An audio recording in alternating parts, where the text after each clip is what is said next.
मातशे पाय भितर घे हांव येतलो एक वेळा थंय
मारली हमारे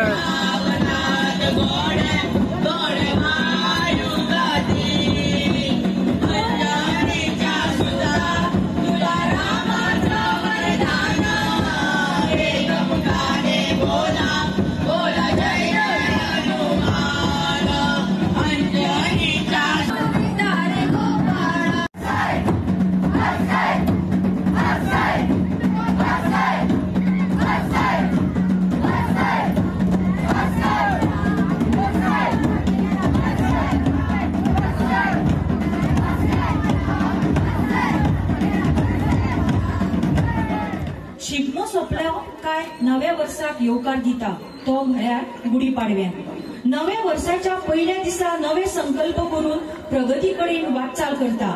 या दिसा जैताचे प्रतीक म्हणून घराच्या आंगणात गुढी उबारतात।